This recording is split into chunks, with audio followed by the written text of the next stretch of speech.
પ્રભુના વચનો આપવા એ બહુ ગંભીર અને જવાબદારી ભરેલું કાર્ય છે.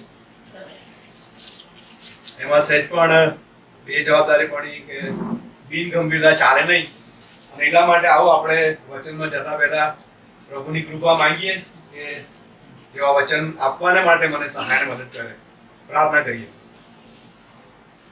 પ્રેમી દયાળુ પરમેશ્વર, તમારા આયોજનોને માટે આભાર માનીએ છીએ. તમારી કૃપાને માટે આભાર માનીએ છીએ. જ્યારે પ્રભુ તમારું ગંભીર અને પવિત્ર વચન એ જ્યારે તમારા દ્વારા મારા વિચારોમાં અને મારા શબ્દોમાં અને મારી જીભ પર આવે ત્યારે પ્રભુ એ ગંભીરતા સમજવાની કૃપા મને આપજો, અમને સગળાને આપજો. અને પ્રભુ તમે બોલો અને અમે સાંભળીએ અને અમે શીખીએ એવી કૃપા થવા દેજો. પ્રભુ ઈસુ ખ્રિસ્તના પવિત્ર નામથી માંગુ છું, માટે સાંભળો સ્વીકાર કરો. આમીન. ચાલો આપણે આત્મિક જાગૃતિ સભાઓ 5મી માર્ચથી શરૂ કરી અને આજે બરાબર વચ્ચે આવી ગયા છે 7મી સભા 14માંથી. એટલે 50% સભાઓ પૂરી થઈ. અને જેમ પ્રાર્થનામાં કહેવામાં આવ્યું કે આપણે શિષ્યપણા પર અભ્યાસ કરીએ છીએ અને આપણું જે આધાર વચન છે તો છે કે મારી પાછળ આવ, યુ ફોલો મી. અને અત્યાર સુધી આપણે જે જુદા જુદા વિષયો પર શીખ્યા છે, પહેલા દિવસથી લઈને શરૂઆત આપણા માન્ય બાળક સાહેબ રેવન દીપક સાહેબ દ્વારા કરવામાં આવી કે શિષ્યપણાનું તેડું શું હોય, એનો પાયો કેવો હોય, એના કાર્યો કેવા હોય. ત્યારબાદ યુસુફ સાહેબે શિષ્યપણામાં શિસ્ત અને ગુરુ શિષ્ય વિશે સંબંધ વિશે વાત કરી. અને એક વાત એમણે કહી જે મને બહુ ગમી અને મને લાગે છે બધાને લાગુ પડે કે આપણે બધા ખ્રિસ્તી છીએ. આપણે ખ્રિસ્તી રિવાજો પાડીએ છીએ. બધા રિચ્યુઅલ, પ્રભુ વચન લેવું, ચર્ચમાં જવું, પ્રાર્થના કરવી, સન્ડે સ્કૂલમાં જવું, મીટિંગમાં ભાગ લેવું, પણ શિષ્યપણું નથી આવ્યું, જેની આપણે બહુ જરૂર છે. જ્યાં સુધી આપણે શિષ્ય નહીં બનીએ ત્યાં સુધી પ્રભુએ આપણને જે આશા આપી છે ને કદાચ ત્યાં સુધી પહોંચવાનું મુશ્કેલ હશે. ત્યારબાદ આપણે શિષ્યપણાની શરતોના લાયકાત વિશે પીટરભાઈ આપણને જણાવ્યું. શિષ્યપણ પ્રેમ વિશે નીલુભાઈને બહુ સરસ આપણને વાતો કરી કે જ્યાં સુધી આપણે પસ્તાવો કરતા નથી ત્યાં સુધી પ્રેમ કરી શકતા નથી. શિષ્યપણામાં કયા કયા જોખમો છે અને કઈ કઈ અડચણો આપણને પડે છે તે વિશે રેવરન અમિત સાહેબે આપણને સારી એવી સમજણ આપી. ગઈકાલે શ્રી સ્ટેનલીભાઈ, માય ફેલો પ્રિન્સિપલ, એમણે શિષ્યપણાના નમૂના વિશે વાત કરી. સંજોગવશાત કાલે હું હાજર રહી શક્યો નથી એટલે એમણે શું કહ્યું એ કદાચ મને ખબર નથી. પણ આજે આપણે જે વાત કરવાના છે અને આપણો જે મુખ્ય વિષય છે શિષ્યપણું. અને તમે જો પ્રભુ ઈસુનું જીવન જુઓ તો સમગ્ર જીવનકાળ દરમિયાન શિષ્યપણું બહુ મહત્વનો ભાગ ભજવે છે. જો તમે જોશો કે એમણે જ્યારે એમના મિનિસ્ટ્રીની શરૂઆત કરી, સેવા કાર્યની શરૂઆત કરી, ત્યારે સૌથી પહેલું કામ એમણે કર્યું, આપણે માથીની સુવાર્તા એનો પહેલો અધ્યાય 16 થી 18 કલમ જોઈએ તો એમણે સૌથી પહેલું કામ કર્યું, શિષ્યો બનાવ્યા. ત્યાંથી એમની સેવા કાર્યની શરૂઆત થઈ. અને અંત ક્યારે આવ્યો કે જ્યારે એ અંતમાં જ્યારે દેવબાપ પાસે ગયા, માથીની સુવાર્તા છેલ્લો અધ્યાય છેલ્લી 2 કલમો, એમણે કહ્યું કે જાઓ અને સગળા દેશને શિષ્યો કરો. એટલે શિષ્યોપણું અને ઈસુ એકબીજા સાથે ગાઢ રીતે સંકળાયેલા છે. અને જ્યારે આપણે શિષ્યપણાની વાત કરીએ છીએ, આપણે ભારતમાં રહીએ છીએ તો અને આપણે બધા ઇતિહાસમાં ભણ્યા છે શિષ્યપણું કે દરેક ગુરુએ એમના શિષ્ય પાસે કોઈક ને કોઈ કિંમત વસૂલ કરેલી. આજે બી કરીએ છીએ, ફી લઈએ છીએ. દરેક ગુરુએ શિષ્ય પાસે કિંમત અને ઘણી વખત બહુ અઘરી કિંમત વસૂલ કરેલી. એના વિશે બહુ ડિટેલમાં કારણ કે આપણે ઇતિહાસમાં બહુ ભણ્યા છે. પણ ઈસુના શિષ્ય બનવું એક લાવો છે, એક અલગ પ્રકારનો અનુભવ છે. જે ખરેખર સાચા શિષ્ય બન્યા હશે ને એમણે જ આ લાવો લીધો હશે. બીજા કોઈને લાવો કદી સંજોગોમાં મળવાનો નથી. અને આજનો જે વિષય છે એ પણ છે શિષ્યપણાની કિંમત. કે ભાઈ તમારે શિષ્ય બનવું હોય તો કિંમત તો ચૂકવવી પડે. અને શું કિંમત ચૂકવવી પડે એ વિશે ઈસુ ખ્રિસ્તે પોતે માર્ક, લૂક દરેકે દરેક સુવાર્તાઓમાં એના વિશે વાત કરી છે, અલગ અલગ ભાષામાં. કોઈ જગ્યાએ કહ્યું તમે આમ કરો અને કોઈ જગ્યાએ તમે નહીં થઈ શકો, એ રીતે આપણે વાત કરી છે. અને જ્યારે આ જે આપણે અધ્યાય વાંચ્યો એમાં જ્યારે પ્રભુ ઈસુ ખ્રિસ્ત શિષ્ય બનવા માટે શું કરવું પડે, ત્યારે એ પોતે બહુ સભાન હતા.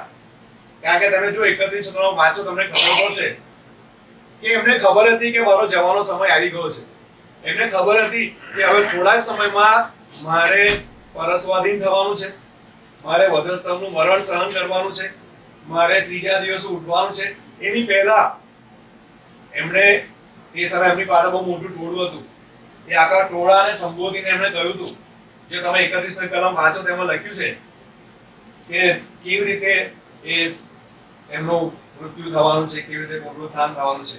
અને તે વખતે જુઓ કે પિતરે શું કર્યું.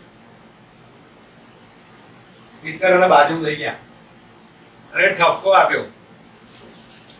સામાન્ય એવું થાય કે ગુરુ શિષ્યને ઠપકો આપ્યો, અહીંયા તો ઉલટી પડે. શિષ્યએ ગુરુને ઠપકો આપ્યો અને ઈસુ શું કહ્યું ખબર છે? તમે જુઓ, બહુ કડક શબ્દોમાં કહ્યું, શેતાન. શું કહ્યું? શેતાન મારી પછવાડે જા, કારણ કે તું જગતની વાતો પર ચિત્ત લગાવે છે. શિષ્ય બનવું હોય તો પહેલા પેલી બાબત કે જગતની વાતો પર ચિત્ત લગાવવાનું છોડવું પડે. જો આપણે જગતની સાથે સંકળાયેલા રહીએ તો પહેલા તો શિષ્ય બની શકીએ જ નહીં. શું કહ્યું? શેતાન મારી પછવાડે જા, કેમ કે તું દેવની વાતો પર નહીં પણ માણસની વાતો પર ચિત્ત લગાવે છે. અને આ બહુ મોટો પ્રશ્ન છે આપણા માટે, આપણી મંડળીઓમાં અને આપણા જીવનમાં પણ વિચારવાની જરૂર છે કે શું આપણે ચર્ચમાં જઈએ છીએ, મીટિંગોમાં જઈએ છીએ, ઘરમાં પ્રાર્થના કરતા આપણું નજર આમ હોય છે કે આમ હોય છે?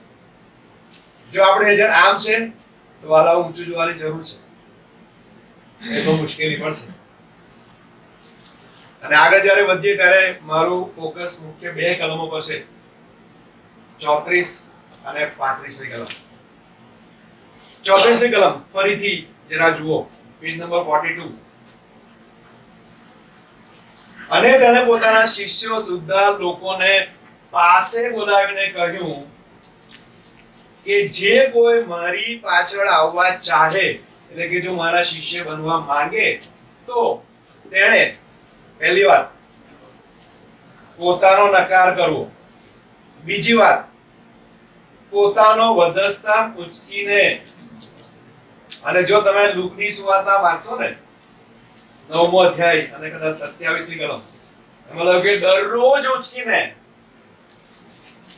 એક વખત નહીં કે ભાઈ આજે હું ઉંચકી લીધો બસ ચાલશે. હવે દરરોજ પોતાનો વજન પોતે ઉંચકીને. એવું નહીં કે મારા બદલે મારો ભાઈ ઉંચકશે કે મારા પપ્પા ઉંચકશે, મારી પત્ની ઉંચકશે, મને ટેકો આપશે. નો, નોટ લાઈક ધેટ.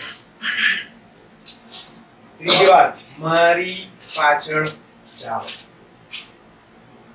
શિષ્ય બનવું પાછળ તો ચાલવાનું છે, એ તો પહેલી કન્ડિશન છે. પણ પહેલા પેલું નકાર કરવાનું છે, બીજું છે વધસ્તંભ ઉંચકવાનું, પછી પાછળ ચાલવાનું. થોડીક આડ વાત કરી લઉં, શિક્ષક છું એટલે થોડી, અને પાછો ભાષા શિક્ષક ઇંગ્લિશનો એટલે પાછું થોડુંક મારે બતાવ મને ઇંગ્લિશ આવડે છે. શિષ્ય માટે આપણે ડિસાઇપલ શબ્દ વાપરીએ છીએ, પણ બીજો એક શબ્દ જે વપરાય છે ફોલોવર. Two follow. ડિક્શનરીમાં જો તો ત્યાં લખેલું છે પાછળ જવું, ચાલવું, અનુસરવું, અનુયાયી થવું. અલગ અલગ બાબતો. એનો અર્થ એવો થાય, follower is a person who follows his teacher. શિષ્ય એટલે એવો વ્યક્તિ કે જે પોતાના ગુરુને, ફક્ત ગુરુને નહીં, એમની આજ્ઞાઓને, એમની ઈચ્છાઓને, એમના આદર્શોનું પાલન કરે, એની પાછળ ચાલે છે, અનુકરણ કરે છે, અનુસરણ કરે છે, ખાલી સાંભળતો નથી. તમે જુઓ, મેં તમને આગળ કહ્યું, માથી 1:16 કે છે મારી પાછળ આવો, follow me, and they followed.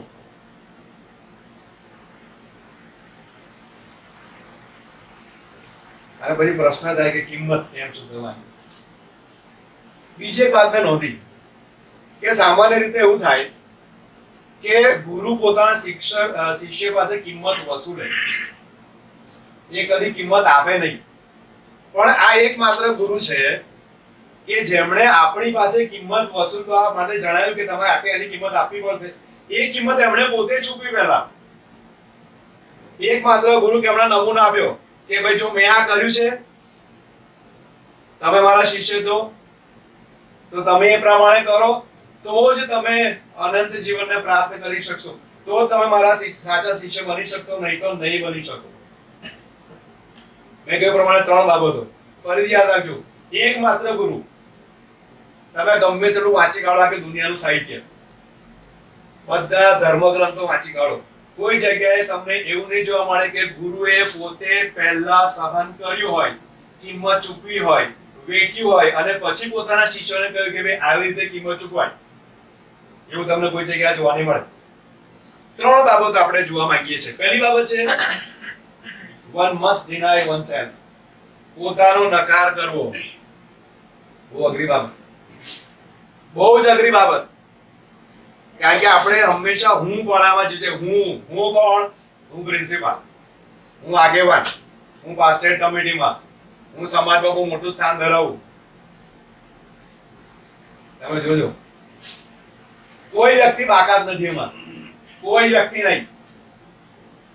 કોઈ એવું કહેતો કે ના મારામાં હું પણ નથી, તો એ કદાચ સૌથી મોટું જૂઠ. મનમાં તો હોય જ. સૌથી અઘરી શરત છે, પણ એ શરત આપણે પાડવી પડે. જો એ શરત પાડીશું તો બહુ મોટો વારસો મળવાનો છે. અને ભાઈ પ્રશ્ન થાય કે પોતાનો નકાર કરવો એટલે શું? તમે ઘણી બધી બાબતો લખી છે. પહેલી બાબત છે કે પાપી જીવનનો નકાર કરવો. આપણે તો પાપમાં જન્મ્યા છે અને આપણે ગમે તે કરીએ, ગમે એટલા પ્રયત્નો કરીએ, પ્રાર્થનાઓ કરીએ, ચર્ચમાં જઈએ, પણ શૈતાન એટલો બધો પાવરફુલ છે કે આપણને કોઈક ને કોઈ એવા પરીક્ષામાં નાખી દે ને કે આપણે જાણતા, ઘણીવાર અજાણતા, ઘણીવાર અનિચ્છાએ પણ પાપ તો કરીએ છીએ. અને એટલા માટે આપણે બહુ સાવચેત અને સચેત રહેવાની જરૂર છે કે આપણું જે પાપી જીવન છે એનો નકાર કરવો. આ એક કિંમત ચૂકવવી પડે. ઘણી બધી વખત આપણામાં અનગોડલીનેસ છે, the things that is not godly, ઈશ્વરીય બાબતો નથી, તો એવી બાબતોને પણ નકાર કરવો પડે. દુનિયાવી વિષય વાસના. આપણે દુનિયામાં જીવીએ છીએ અને અત્યારે તો જેમ ટેકનોલોજી વધતી જાય છે ને એમ આપણે દુનિયાની બાબતો વધારે ને વધારે. તમે જોજો, હું કે તમે કે બીજા કોઈ પણ વ્યક્તિ, હું મારી જાતને પહેલામાં સમાવું છું. મોબાઈલ નવરા પડ્યા, વર્ષો પહેલા મને યાદ છે કે જ્યારે નવરા પડ્યા આપણે પુસ્તક લઈને વાંચતા હતા. ભલે બાઇબલ નતા વાંચતા, પણ પુસ્તકો વાંચતા હતા, કંઈક સારું જ્ઞાન મળે. હવે શું છે? મોબાઈલ, જાતની રીલ્સ, ભદ્ર અભદ્ર, સારી ખરાબ, ગંદી, બધી જ કે જે આપણને વિષય વાસના, એટલે આપણે એના કારણે ગંદુ જોઈએ, ગંદુ સાંભળીએ અને પછી એની ટેવ પડી જાય, એડિક્શન થઈ જાય. આપણે કે મને કોઈ વ્યસન નથી, એલા ભાઈ આ વ્યસન છે. સૌથી ખરાબ વ્યસન પેલો તો દેખાય છે કે ભાઈ તું સિગરેટ પીવે છે કે દારૂ પીવે છે. આ તો તારું ખાનગી વ્યસન છે. એ સૌથી પહેલું છોડવાની જરૂર છે. અને એવી કોઈ પણ બાબતો કે જે આપણને, મેં તો ઉદાહરણ આપ્યું મોબાઈલ, એ આપણને પાપ તરફ દોરી જાય છે. જો એને આપણે ઓછું કરીશું ને, એમાં સારી બાબતો પણ એવું નથી કે બધું ખરાબ જ આવે છે, પણ જો કદાચ આપણે એને કંટ્રોલ કરીશું ને સમય કદાચ થોડો ઓછો કરીને પ્રભુ તરફ આપીશું, આ બહુ મોટી કિંમત ચૂકવવાની છે. આ સૌથી અઘરી કિંમત છે, મને લાગે છે. સૌથી અઘરી, સરસ, સૌથી અઘરી કિંમત. 90% people. Yes. એવી બાબતો કે જે આપણને ઈશ્વર તરફ જતા રોકે, અવરોધે. લુક એવું કહે કે તારા કુટુંબનો પણ ત્યાગ કર. આ જે આપણે વાંચ્યું એ જ આપણને લુકની સુવાર્તા 14 અધ્યાય 25 થી 35 માં પણ જોવા મળે છે. ત્યાં તો લખ્યું કે તારા આખા કુટુંબનો, તારા ભાઈ બહેન બધાનો ત્યાગ કર, બધા છોડ દે. એનો અર્થ એવો નહીં કે એનો છોડી જાઓ, પણ જો તમને ઈશ્વર તરફ જતા એવું થાય પત્નીનો પ્રેમ રોકે કે પિતાનો પ્રેમ રોકે. તમને કદાચ આ પીટરભાઈ જ્યારે મેસેજ આપે જે પેસેજ વાંચો એમાં એક વ્યક્તિને ઈસુએ તો મારી પાછળ કે ના મારા બાપને દાટીને આવું, એને રોક્યો. એકને કહું મારી પાસે ના મારા ઘરવાળા આવજો કહ્યું. એવી કોઈ પણ બાબત કે જે આપણને રોકે તો એને નકારવું જોઈએ. અને મેં પહેલા જ કહ્યું સૌથી સૌથી સૌથી સૌથી અઘરી બાબત ઈગો છોડવાનો, હું પણ છોડવાનું. જે દિવસ આપણે હું પણ છોડશું આ બધી બાબતો ધીમે ધીમે ધીમે ધીમે બધી નીકળી જશે. હું પણ છોડવું પડશે. અઘરી બાબત છે, મુશ્કેલ નથી. It is not impossible. It is difficult but not impossible. જો આપણે પ્રભુની આગળ બેસીએ, પ્રાર્થના કરીએ, પ્રભુને વિનંતી કરીએ કે પ્રભુ હું આ બધી બાબતોને છોડીને તમારા શિષ્યપણાની કિંમત ચૂકવવા માંગુ છું, ચોક્કસ એક એવો સમય આવશે કે આ કિંમત આપણે ચૂકવી શકીશું.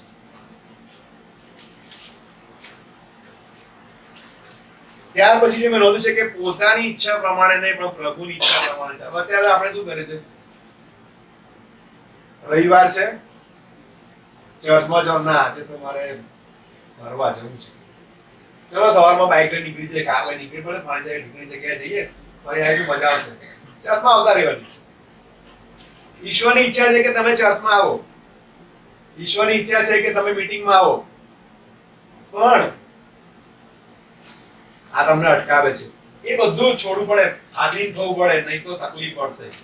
અને બાઇબલમાં પણ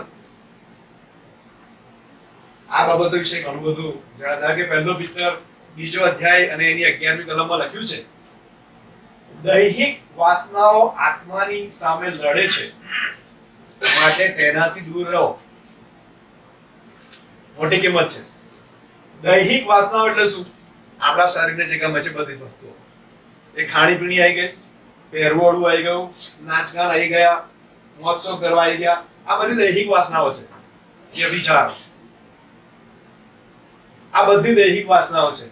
અને એ વાસનાઓ આપણા આત્માની સામે લડે છે. જો આપણે દૂર નહીં થઈએ તો શિષ્યપણાની કિંમત નહીં ચૂકવી શકીએ. અને શું કરવું તો એ પણ પિત્તર છે 4થો અધ્યાય 1 થી 4 કલમમાં. એ છે કે આપણે ખ્રિસ્તની જેમ દુઃખ સહન કરવું પડે, જે આપણને મળે નહીં. સહેજે ના ગમે, દુઃખ આવે એટલે તરત રડવા બેસી જઈએ, પ્રભુ કેમ આવું કર્યું. 4 જણને કહેવાય જ્યારે જવા તો ને મન તો આમ થયું, હું તો આટલી બધી પ્રાર્થનાઓ કરું છું અને હું તો ચર્ચમાં રેગ્યુલર જાઉં છું, તો મારી સાથે આવું.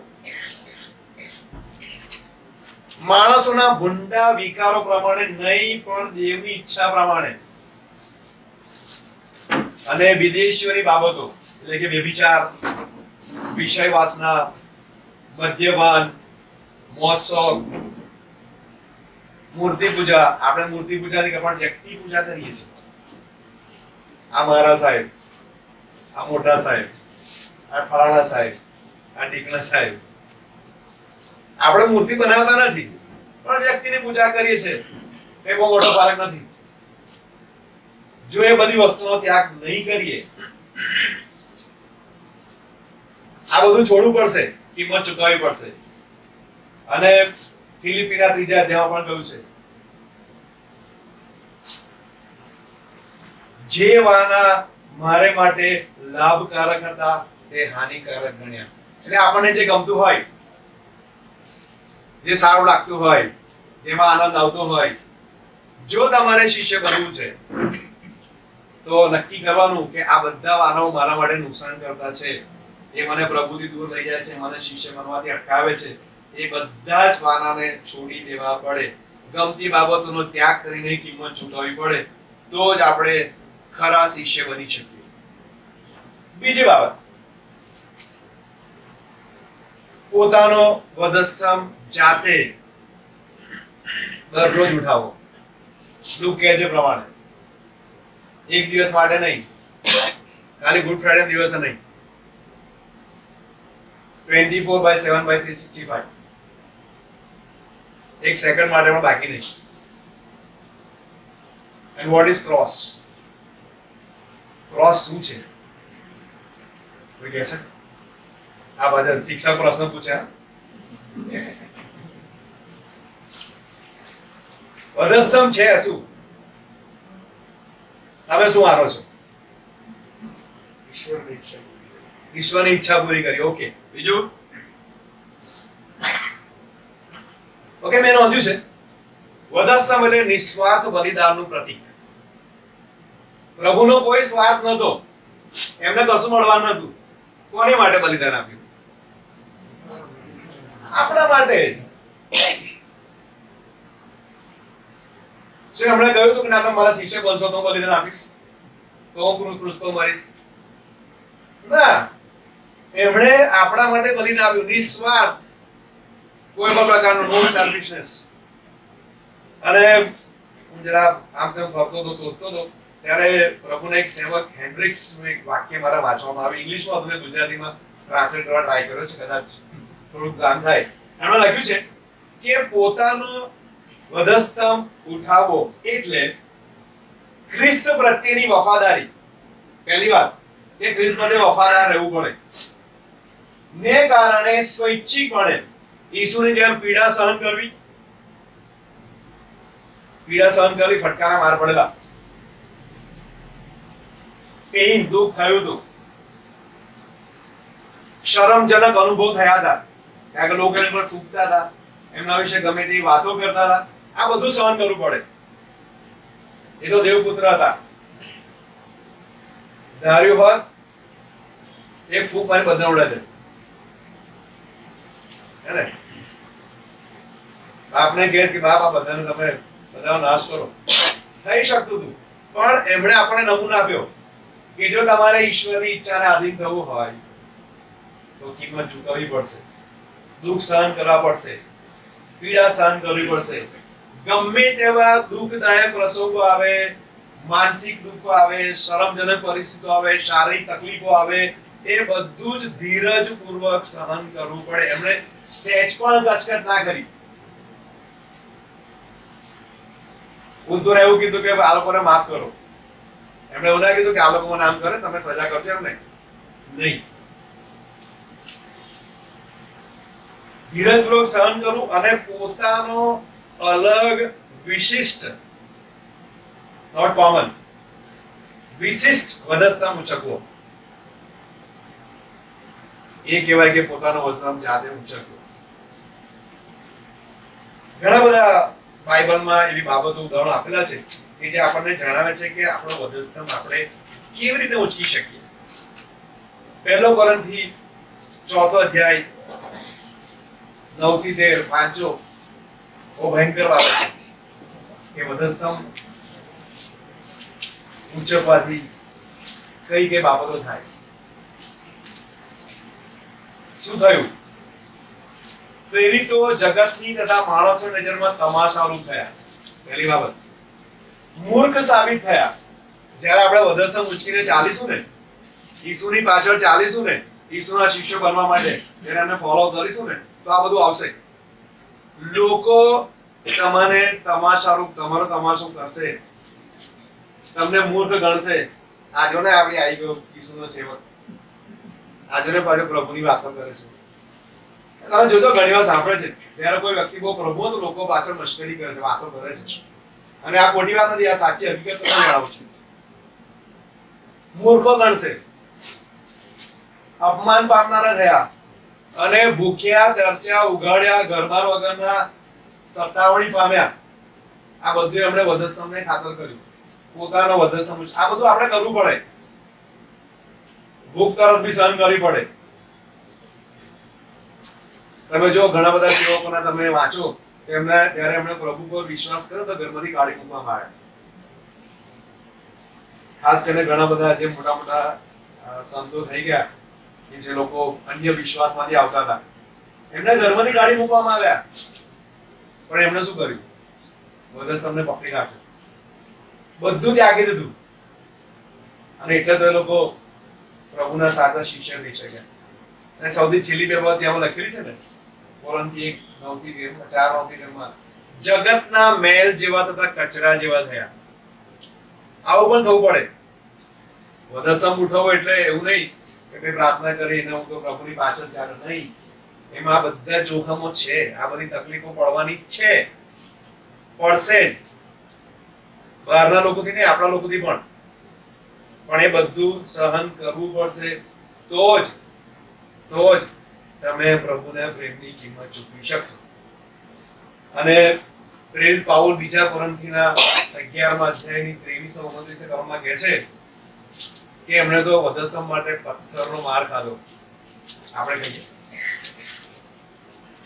આપણે સામે 4 પથ્થર મારીએ, માથું ફોડ નાખીએ, કષ્ટ, ઉજાગરા, ભૂખ, તરસ, આ બધું ચૂકવ્યું. અને પાઉલે તો શું કર્યું ખબર તમને? 5 વખત 39 ફટકા ખાધા. તમે વિચારો 199 ફટકા. આપણે 5 ખાઈએ, કોઈ આપણને 5 ફટકા મારે તો આપણે કદાચ મારી નાખીએ. અને તમે જુઓ પ્રભુએ તો કેવું દુઃખ સહન કર્યું, ટોળામાં અપમાન સહન કર્યું. હું કે તમે જો 4 જણની વચ્ચે કોઈ આપણું અપમાન કરો શું થાય? તમે સહન કરો? હું સહન કરું? ના થાય. આપણે તરત બોલી પડીએ અથવા તરત રિએક્ટ કરીએ અને કદાચ નહીં કહેવાના શબ્દો વાપરી કાઢીએ. અને કદાચ એ આપણા કરતા શક્તિશાળી હોય ને તો એક વખતે ગમ ખાઈ જાય, પણ પછી જયારે મોકો મળે ત્યારે પેલું યાદ તો રાખીએ કે ના હવે મને 4 જણની વચ્ચે મને આવું કહ્યું હતું, યાદ રાખીને સંભળાઈએ. આ બધું ભૂલવું પડશે. જો તમે એવું કહો છો કે હું મારો વધસ્તંભ ઉઠાવીને પ્રભુની પાછળ ચાલુ છું, મારે શિષ્ય બનવું છે, તો આ બધું જ છોડી દેવું પડશે. મસ્કરી સહન કરવી પડશે, નિંદા સહન કરવી પડશે, ગાળો ખાવી પડશે, સતાવણી તો ચાલે જ છે. તમે જો અત્યારે કેટલી ગંભીર પરિસ્થિતિ છે. ઘણા બધા રાજ્યોમાં ઘણી બધી જગ્યાએ પ્રભુના સેવકોને બહુ ખરાબ સતાવણી સહન કરી. સતાવણી સહન કરીશું તો સાચા શિષ્ય બની શકીશું. લુક 6:22 કહે છે કે માણસના દીકરાને સારું લોકો તમારો દ્વેષ કરશે. ઘણી વાર એવું થાય છે કે જ્યારે તમે પ્રભુમાં આવો છો, વિશ્વાસમાં આવો છો, પ્રભુની પાછળ ચાલો છો, વધસ્તંભ ઉચકો છો, તો લોકો તમારો દ્વેષ કરે છે, તિરસ્કારે છે કે આ હું આમ જતો રહ્યો, એને શું જરૂર પડી, આ ખોટું કર્યું. લોકો તમારી નિંદા કરશે. માથી 5:11 લખ્યું છે તમારી પાછળ પડી જશે અને મારે લીધે તમારી વિરુદ્ધ જુદી જુદી ભૂંડી વાતો અસત્યતાથી કે તમારા માટે બધી ખોટી વાતો કહેવામાં આવશે. માર ખાવો પડશે, અપમાન સહન કરવું પડશે. અને પ્રેરિતોના કૃત્યો 5મો અધ્યાય 42 કલમ એવું કહે છે કે ઈસુનું નામ નહીં લેવાનું ફરમાન પણ સાંભળવું પડશે. સાંભળીએ છે? આ ખોટું લખેલું બાઇબલમાં, ખોટું લખ્યું છે, આપણે સાંભળીએ છીએ. ઘણી જગ્યાએ આપણે જાહેરમાં પ્રભુનું નામ નથી લઈ શકતા, મીટિંગ નથી કરી શકતા, ચર્ચમાં નથી જઈ શકતા, ઉભા રહીને બોલી નહીં શકતા. પહેલા આપણે રોડ પર પ્રચાર કરી શકતા હતા, હવે કરાય છે નહીં. આ બધી કિંમતો ચૂકવવી પડશે જો તમારે ઈસુના સાચા શિષ્ય થવું હશે. ત્રીજી વાત, ખ્રિસ્તની પાછળ ચાલવું. વાંચવા બહુ સહેલું છે. એમાં શું, હું તો તારણ પામ્યો છું, મને તો પ્રભુનું તેડું મળ્યું છે, મને તો પ્રભુનું દર્શન થયું છે, મને તો પ્રભુનો અનુભવ થયો છે, હું પ્રભુની પાછળ ચાલું છું. સહેલી વાત છે. નહીં. આપણે આપણી જાતને પૂછીએ કે આપણે તો બધા બાઇબલ વાંચીએ છીએ વર્ષો, અને સુવાર્તા ને સંદેશા ને સન્ડે સ્કૂલ ને બીબીએસ. તો મને એક પ્રશ્ન થયો કે આ બધામાં આપણે ઈસુનું જીવન જોયું, તેમની લાક્ષણિકતા આ જીવનની શોધી. What was special about it? ખાસિયત શું હતી? કોઈ થોડો પ્રકાશ.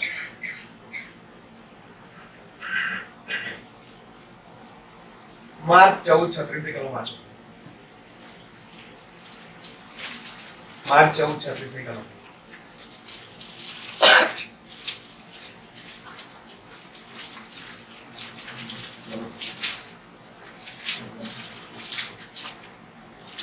એમણે કહ્યું કે અબ્બા બાપ તારાથી બધું થઈ શકે છે, આ પહેલો મારાથી દૂર કરજે, તો પણ મારી ઈચ્છા પ્રમાણે નહીં, પણ તારી ઈચ્છા પ્રમાણે થવાનું. તો પણ મારી ઈચ્છા પ્રમાણે નહીં, પણ તારી ઈચ્છા પ્રમાણે થાવ.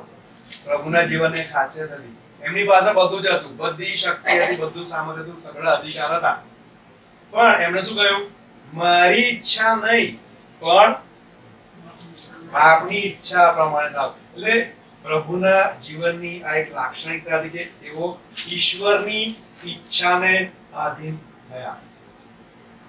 એમણે એવું ના કહ્યું કે ના, હું તો તમારો દીકરો છું, તમે મારા પર પ્રેમ કરો છો, તો આ બધું માંથી દૂર રહી લો, મારે બધા સર્વ મારું નથી, મારે બલિદાન આપવું નથી, કહી શક્યા હોત.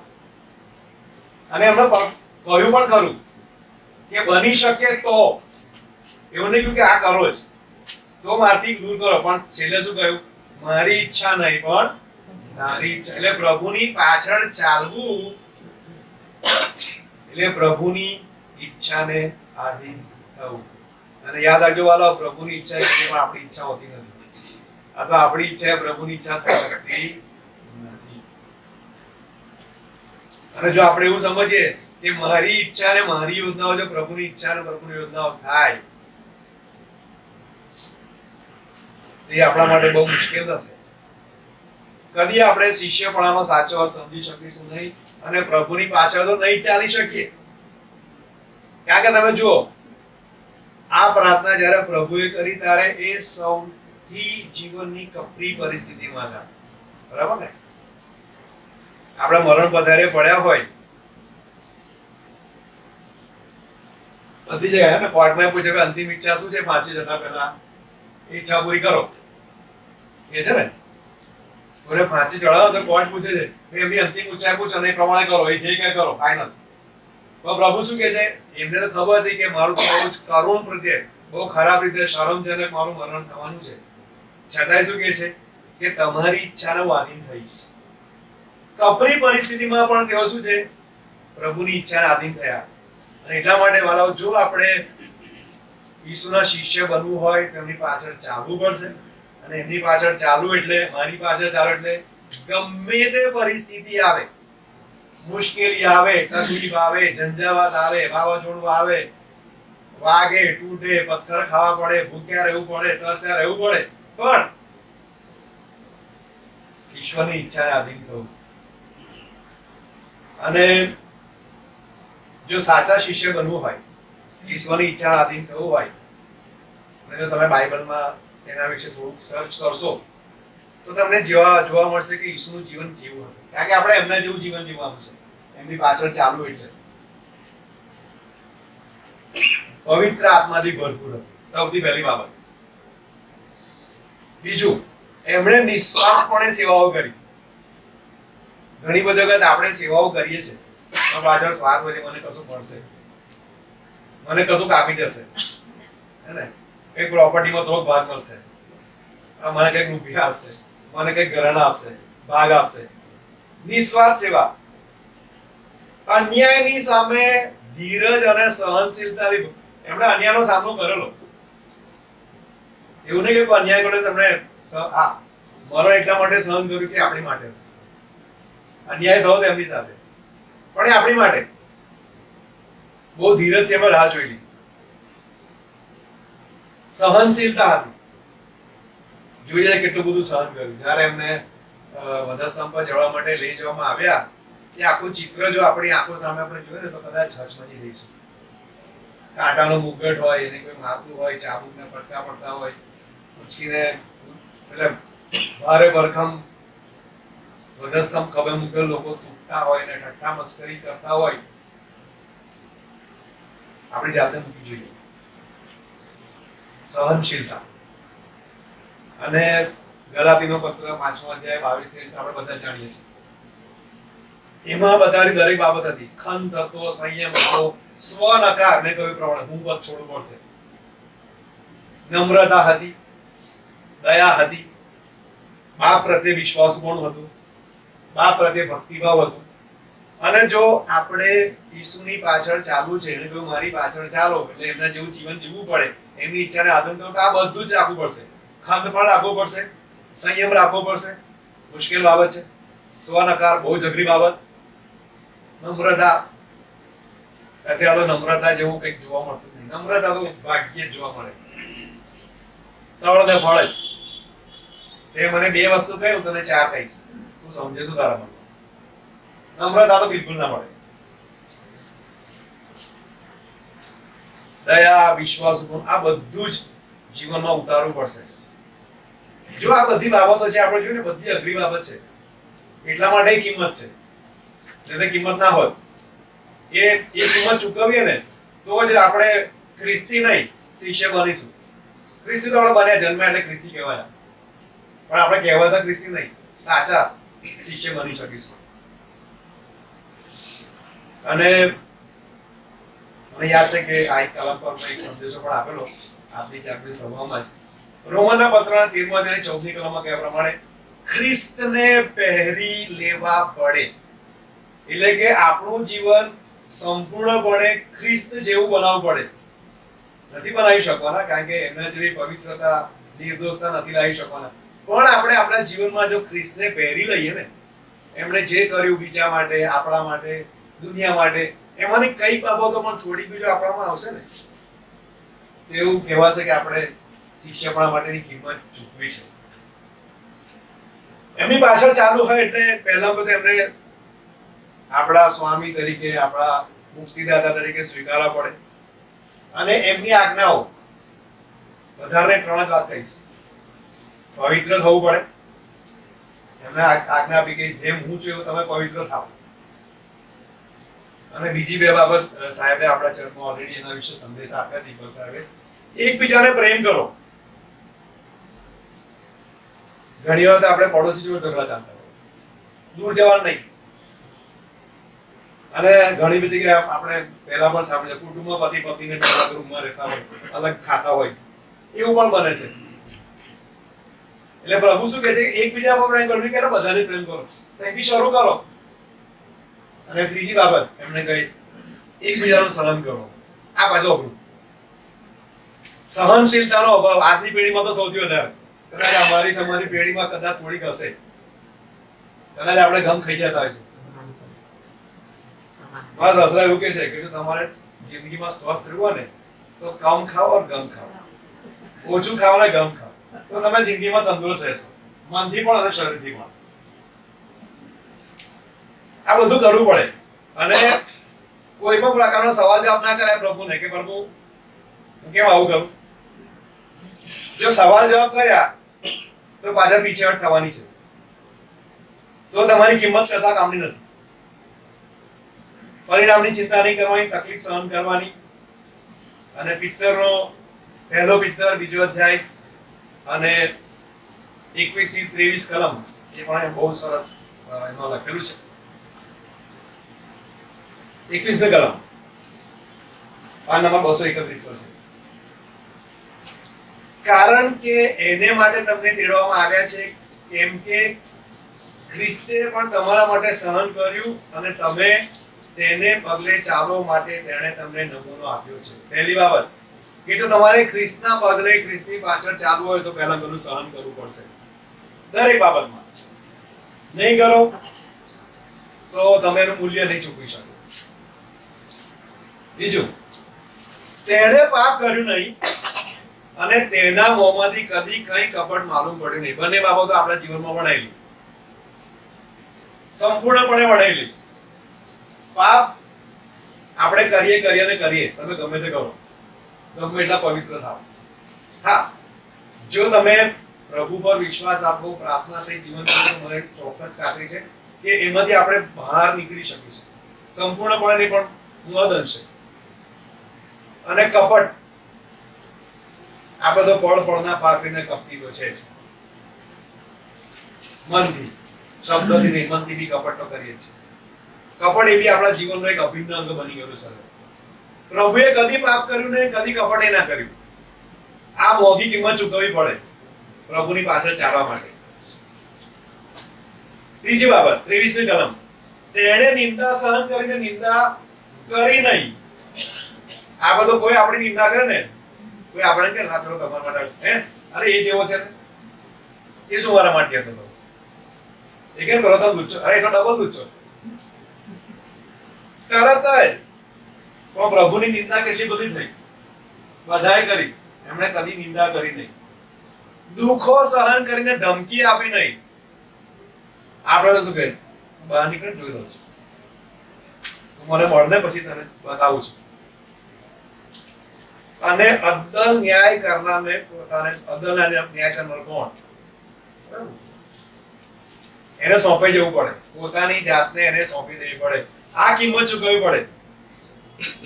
એટલે જો ખરા શિષ્ય બનવું છે તો એની કિંમત બહુ જ ઊંચી છે, બહુ જ મૂલ્યવાન. એવી કિંમત કે જેને આપણે કદી ચૂકવી શકીએ નહીં. પણ છતાં પણ જો આપણે પ્રયત્ન કરીએ તો ઘણું બધું કરી શકીએ છીએ. પોતાનો નકાર કરવો, વધસ્તંભ ઉંચકીને પ્રભુની પાછળ ચાલવું મુશ્કેલ છે, અઘરું લાગે, તકલીફ પડે, સહન કરવું પડે, પણ અશક્ય નથી. અને છેલ્લે આપણે માર્ક 8:35 કલમ વાંચી. બસ એને 1-2 મિનિટ બોલીશ અને પછી આપણે બંધ કરીશું.